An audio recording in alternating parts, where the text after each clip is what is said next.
ولسمشر په عاطف مشل د کرکټ او سفارت دواړه خراب کړل.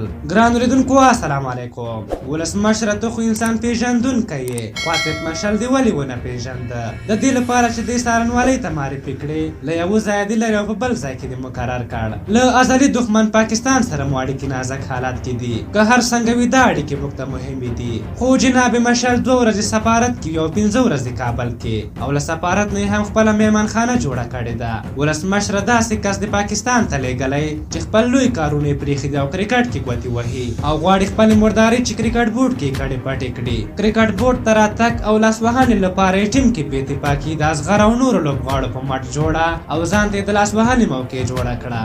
اصغر، نبي او راشد خو دک لا کړل چې د ګلبدین مخالفت وکړي. د کپتان بدلول یا کپتاني کول خو څه جرم نه و. سریلانکا خپل کپتان له افغانستان هم وروسته بدل کړ. د خلاصانه د کرکټ بورډ رئیس او د مطبوعاتو مسؤل جوړ کړی دی. د لوبغاړو او مدیرانو په اړه دی غواړي اوس پریکړې وکړي. د افغانستان د 9 ماتو لوی لامل هم دا مشل ده، او بدبختانه به ووایي چې ځینې لوبغاړي په خپلو اشارو ونسول. د ده په اړه خو په کرکټ نړیواله شورا کې هم دوسیه موجوده ده. د ده په اړه اصلي ګل عابد وایي ګل لالا کرکټ کې د سرطان دانه سیاست ده، او دغه سیاست د تیرې دورې رئیس رامنځته کړی. لوبغاړي یو بل سره دښمنان کړل، کارمندان د یو بل وینو ته سره کېنول. حتی کندوز کې داسې کارنامه کړې وه که ما هلته مداخله نه وای کړې نو تقریبا 12 قومونو ترمنځ به ابدي دښمني جوړه وه. بیا هم 6 کسان د کوما په حالات کې وو او لسونه پورته بندیان وو، خو د هغو خلکو د کور آباد وي چې زما خبرې سره ومنله. کرکټ په تکلیف سره را جوړ شوی دی، دغسې منافقین نشي خرابولی.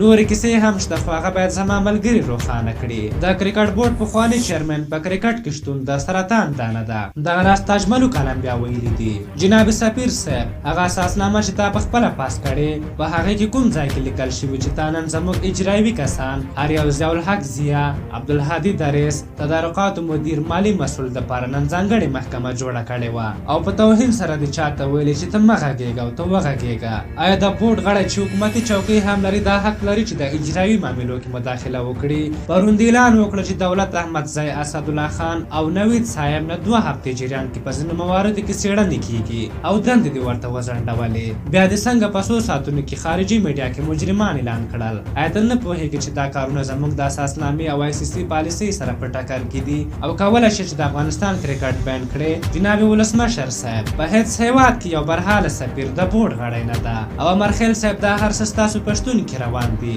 دا چې د عمومي رئیس او اجرایوي رئیس لپاره کومه ډرامه روانه ده له هغې هم خبر یو. ټیم یو ځل بیا د تباهۍ کندې ته ورغورځولو پلان هم خبر یو. هېڅ کله به اجازه درنه کړم. په هر حال دوی خو دا خبرې ځکه کوي چې اوس د ورور او تابلند کس را پیدا شوی، خو خبرې حقیقت لري. بل ځل چې ولسمشر ته رایه ورکوو دا ژمنه به ترې اخلو چې د عاطف مشل غوندې غلو سره به حساب کوي او خوا کې به یې نه پرېږدي، او هیله لرو چې دا د سرطان دانه نور له کرکټ ورک شي او دوسیې وڅېړل شي او څارنوالۍ ته معرفي شي، او که کوم لوبغاړي ملاتړ کړی هغوی هم باید درنه سزا وویني. تاسو د شکرالله عاطف مشل په هکله څه نظر لرئ؟ خپل نظرونه هم راته په کومنټ کې ولیکئ. که زموږ دغه ویډیو مو خوښه شوې وي ضرور یې لایک کړئ. تر بلې ویډیو مو پالو او بخښونکي خدای سپارم. د الله په امان.